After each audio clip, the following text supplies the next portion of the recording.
West African Army chiefs are set to hold talks in Ghana on Thursday and Friday for mulling possible military intervention to reverse the coup.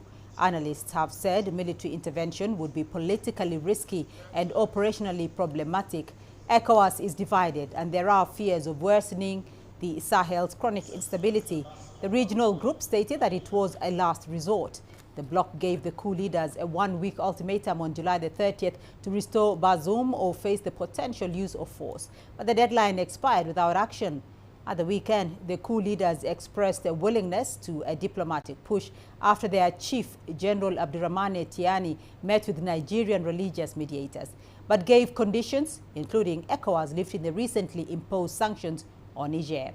However, on Sunday night, the military rulers declared they had gathered sufficient evidence to prosecute Bazoum for high treason and undermining internal and external security. ECOWAS, the United Nations and the United States have condemned that legal threat. Bazoum was ousted on the 26th of July in the fifth coup in the country's history and has since been under house arrest. Western powers and democratic African governments have been pushing the coup leaders to reinstate the ousted leader, urging a diplomatic solution. Dr. Fonteh Akum, the Executive Director of the Institute for Security Studies based in Johannesburg, is joining us now from there. Dr. Akum, thank you for joining us on the program. ECOWAS militarily leaders are meeting to discuss a Niger coup at the Ghana summit. What are you expecting out of the Ghana summit? Thank you for having me, Beatrice. The expectations from the Ghana summit are basically a follow-on from the heads of state meeting, which took place on the 10th of August, which actually called for the activation of the standby force.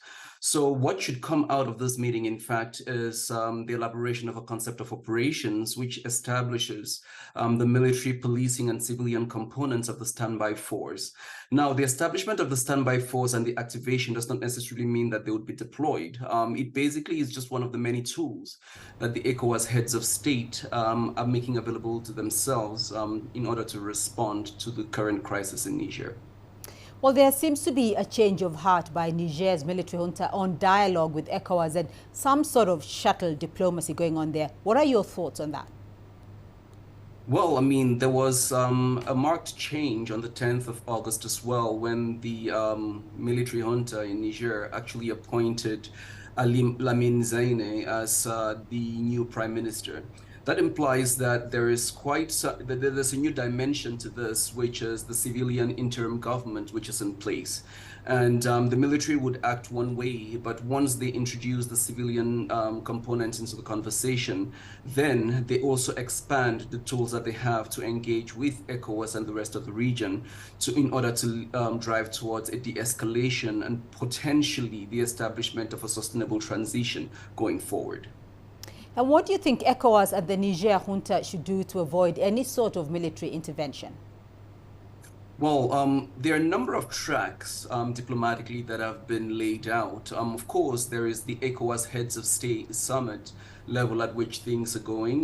The second level is the track 2 diplomacy that has been deployed by the traditional leaders from northern Nigeria. And the third track is the one that has been initiated by the government of the interim government in Niger itself by deploying the prime minister into conversation with the Chadian president as well. So what that means is that the diplomacy continues behind the scenes, even as the economic sanctions that have been imposed on Niger at the moment continue to stand. And while the military option is equally continues to be explored. So in fact, the diplomatic route would seem like the best route, but it would be worth understanding the way in which both ECOWAS and the junta in Niger actually read the different scenarios and options available to them to de-escalate the crisis. All right, Dr. Fonteh Akum joining us there from Pretoria. Thank you.